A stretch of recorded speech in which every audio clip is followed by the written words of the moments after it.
What are we doing? Physics.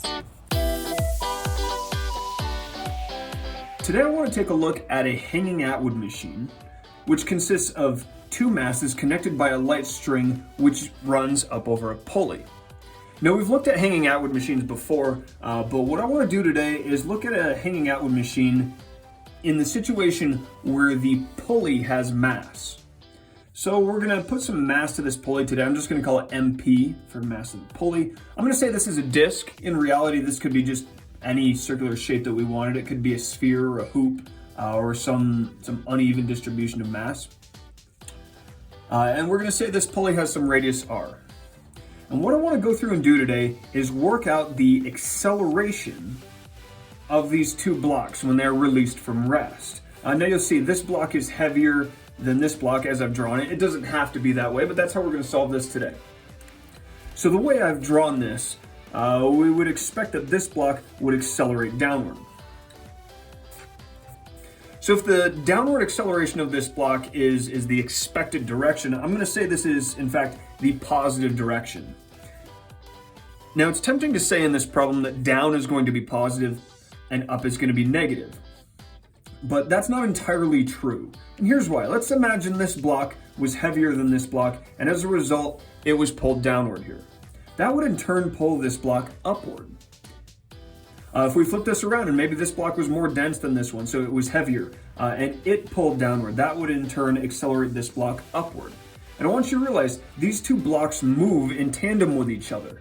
Now, really they move in opposite directions. So as this one moves in the opposite direction. So if I'm going to say the downward motion of this block is positive, that means the upward motion of this block is positive. And so I'm trying to establish a positive direction here. What we need is a convention. And what I'm going to do is I'm going to say that anything in this problem which makes the pulley rotate in the positive direction is what we're going to say is a positive force or positive motion. So that kind of makes everything nice and consistent. The downward motion of this block is positive. The upward motion of this block is positive. And the clockwise rotation of this pulley is positive. We've come up with one direction for our system to treat as positive. Anything in that direction is positive. Anything opposing that direction is negative. Now, to solve for the acceleration of this system, there are in fact two main methods of doing this. Now, there's actually a lot of different methods to do this. You could actually use linear momentum and angular momentum combined. You could even use something like Hamiltonians if you're feeling crazy. But the two ways that I want to look at this today are using force and energy. Now realize, regardless of the method which we choose to use to solve this problem, we should come up with the same acceleration or the same result at the end of this problem. Okay, so solving this problem first using force. What I first want to do is go through, and just like we would for a hanging Atwood machine that had no pulley mass, I want to take a look at the forces acting on each of these blocks independently. Looking at this block over here, there's gravity acting downward on the block. Now, holding up the block or causing it to accelerate vertically and competing against gravity is the tension in the string. And we have a similar story over here. Now, looking at this block, it's tempting to say that the tension has to equal the weight of the block, but that will only be true if the block does not accelerate vertically, which will only occur if these two masses are identical. So that's not something we can say. We don't know how the tension relates to the weight of the block, but we can create a relationship between these two forces and the block's acceleration. And we're going to do that by looking at force and Newton's second law. Now, when we apply Newton's second law to this block right here, you'll see we have two forces acting on the block, the tension and the weight. Now realize they're not both positive. We have the tension upward, which for this block over here is in the positive direction. And then the negative direction, we have the weight of the block. So in applying the net forces, or looking at the net forces on this block, we have, this is just looking at the sum of all forces on block 1 and how they relate to its acceleration. We've applied Newton's second law to this block. Now I want to do the same thing for this block right here. And we have to be careful because in this case, the weight downward is in the positive direction, and it is tension that is upward and in the negative direction. So you need to be a little bit careful there. So what we have now are two equations which relate the forces acting on each of these blocks to their accelerations. Now, if this disk had no mass, then we could at this point simply take our two equations with two unknowns, rearrange them for acceleration, and solve for the acceleration. Simple. The catch is, this disk has mass, and it creates one big problem for us.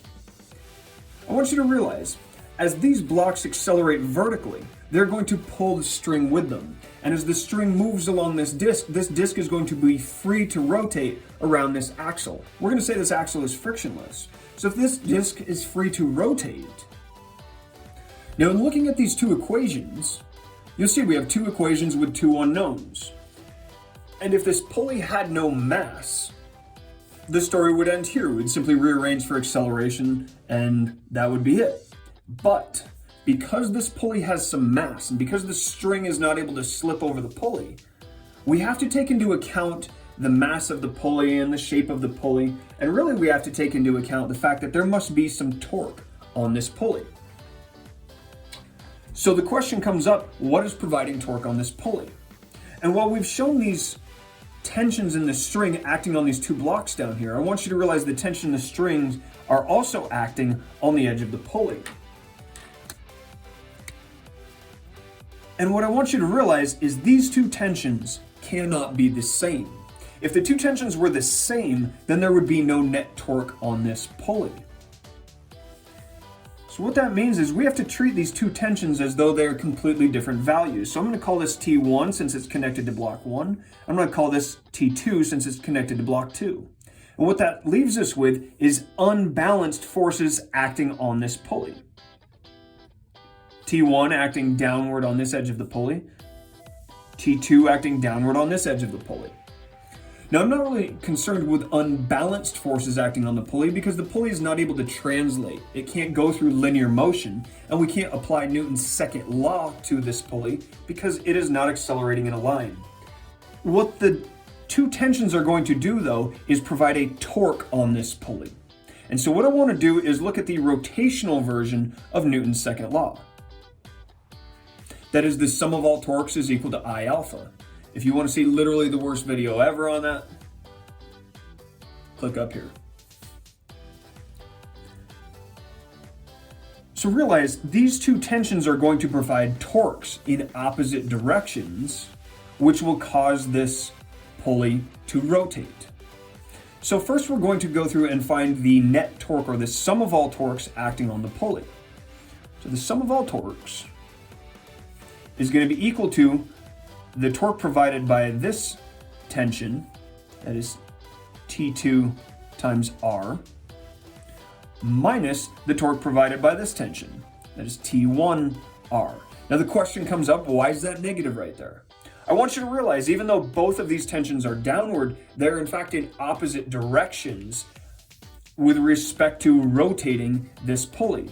This force is attempting to produce a torque which is going to make the pulley rotate clockwise. This force, with where it is located, even though it is also down, is actually going to try to spin the pulley counterclockwise. So we have competing torques. Now the clockwise direction is positive. We already decided on that. So that leaves us with this. The next thing we need to work out is the inertia of this pulley. Now the inertia of the pulley is going to be given by its mass, its radius, and its shape. In this case, we've chosen to say that this pulley is a solid disk. Now the inertia of a disk, and yes, I'm spelling disk with a C, not a K, is 1/2 the mass, in this case mass of the pulley, times its radius squared. Now if you want to see the moment of inertia of a disk derived, click right there. And so we can put these together and substitute them into our equation right here. So what we have now is an equation that is going to relate the two tensions to the mass of the pulley and its angular acceleration. Now remember, what we're trying to solve for here is the linear acceleration of the system. That is the linear acceleration of the blocks. Well, what we have is this angular acceleration term that's appeared.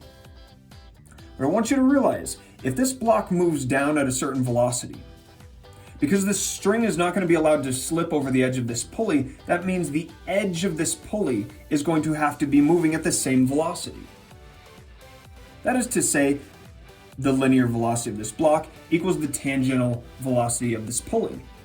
We could take that one step farther and say the linear acceleration of this block is going to be the tangential acceleration of the pulley. Mathematically, we can express that as alpha, the angular acceleration of the pulley, is equal to A over R, where A is the tangential acceleration of the pulley. So substituting this in here,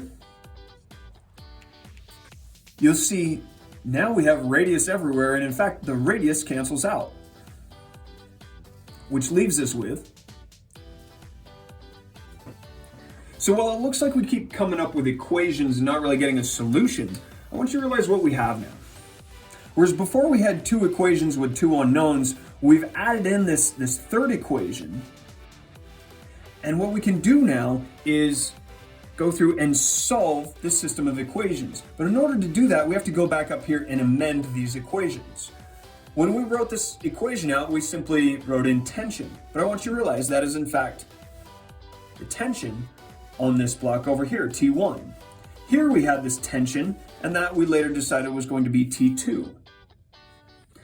And so in looking at these three equations, I want you to realize we have three equations with three unknowns.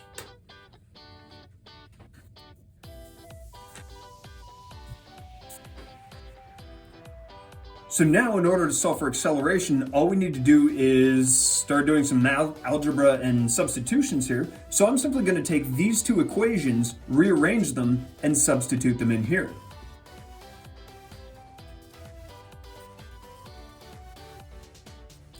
So now I've substituted these two equations into this, leaving us with this, and moving these masses over here. We can rearrange for A.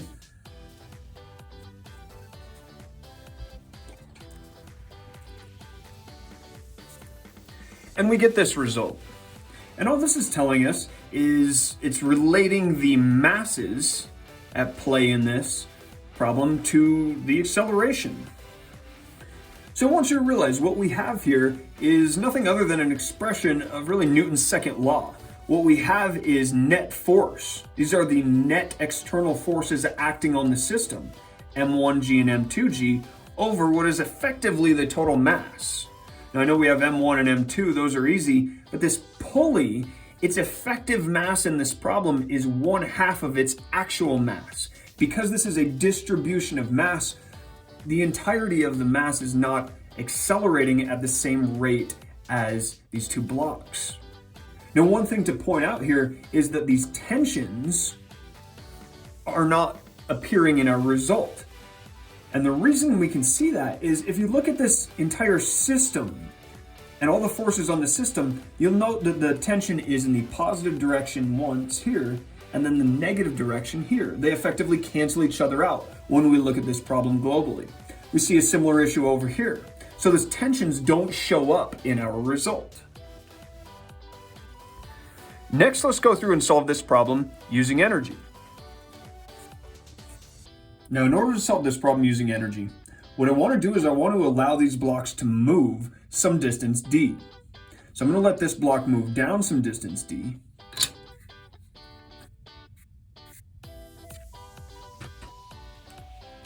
And this block move up some distance d. And in allowing these blocks to move some distance d, effectively what's going to happen is we're going to be allowing gravity to do work. So if there's some potential lost by this block and gained by this block, we should see some transfer of energy. And so we're simply going to use the work energy theorem in order to solve for the final velocity of these blocks. And then we'll use the kinematic equations to solve for acceleration. So starting with the work energy theorem.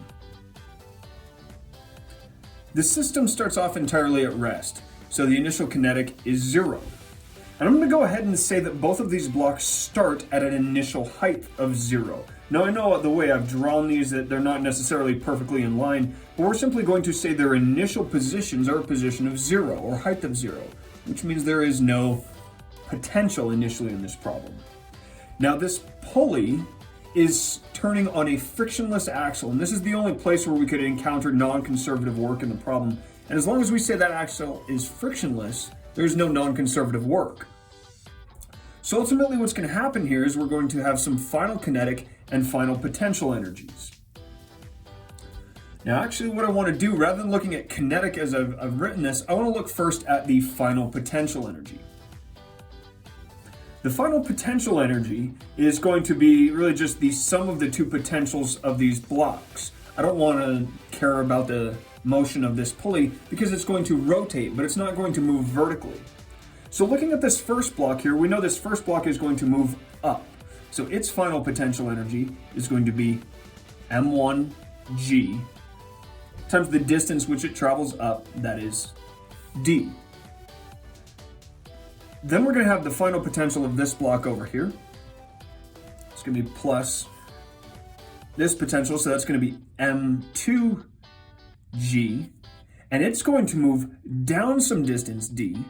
So I'm going to say that is negative d. It's negative because it's downward. I know this is strange because we've said anything going up over here and down over here is positive. But when we look at this in terms of energy, we really do only care about heights, and this arbitrary positive direction, which we've decided on, doesn't apply here. So we have to be a little bit careful because I made a big hairy deal out of the positive directions here when we were talking about force. When dealing with energy, the rules change a little bit, and that can be confusing. What this leaves us with, though, is this. So in this situation, if M2 is greater than M1, we will see a net loss of potential energy as this system is allowed to move.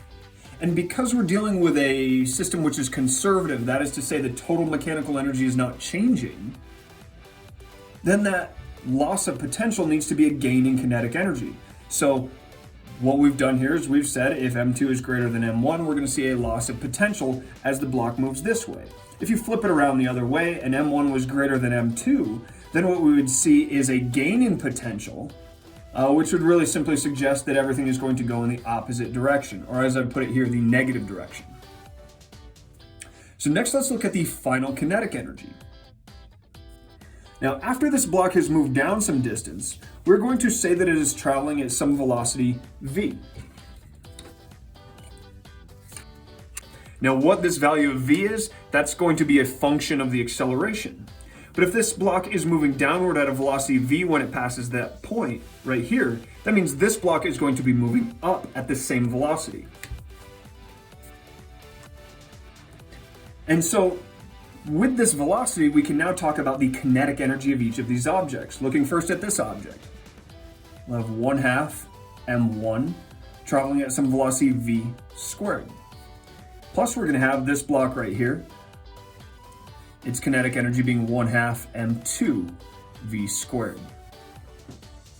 Now again, much like what we saw over here, when we looked exclusively at the blocks and ignored the pulley, we could stop pretty early on in our solution. And it's a similar issue here. The final kinetic energy, as I've drawn it right now, or written it, is really just a function of these two blocks. But remember, we also have to rotate this pulley, because in allowing this block to move down, it's going to pull string over the pulley, and the pulley will rotate. So we need to account for the kinetic energy of the rotating pulley. Now you'll remember the kinetic energy of a rotating object is given by the equation 1/2 I omega squared. And so we're going to need to put in the kinetic energy of the pulley here in this final kinetic energy term. So what we need to do is figure out how to apply the motion of the pulley to this equation right here. Now we know this is a disk, so we know the rotational moment of inertia is going to be 1/2 mr squared. And we know that this disk is rotating such that its tangential velocity is the same as the linear velocity of this block. And that is to say, the angular velocity of the pulley is going to be equal to V over R, where V is not only the tangential velocity of the edge of the pulley, it's also the velocity of the block downward. So in substituting these equations in here, and realizing that it is the kinetic energy of the pulley is in fact a rotational kinetic energy, putting all of this together right here, we get this. Now be really careful right here, especially when dealing with a disk and kinetic energy, because you wind up with a 1/2 for the kinetic energy term, plus a 1/2 for the inertia terms. And just be super careful about not leaving one of those out. What you'll notice here for our pulley is that the radius cancels out, just like it did over here. The radius of the pulley still doesn't matter. And we can clean this up in combined terms, and we come up with something that looks a significant bit cleaner. I stuck the parenthesis in the wrong spot, so just ignore the squiggles there. So what we can do now is combine our kinetic energy term with our final potential term, set them equal to 0, per the work energy theorem. Now we've taken energy about as far as we can go here. Remember, we're trying to get to the linear acceleration of these blocks here. And in order to do this, what I want you to realize is this velocity is really a final velocity, and we allowed these blocks to start at rest. And so we can use the kinematic equation to go through and solve for the acceleration. Realize if the system started at rest, the initial velocity was 0. This final velocity is what we're calling V right here. And so if I substitute in this 2AD term right there, I get, and in pulling this term over here, we'll see, and you'll see a whole bunch of stuff cancels out. D, this displacement which we allowed these blocks to go through, cancels out. It doesn't matter how far we let this coast. That displacement cancels out. You'll also notice the 2 and the 1/2 cancel each other out. And we're left with, rearranging for A,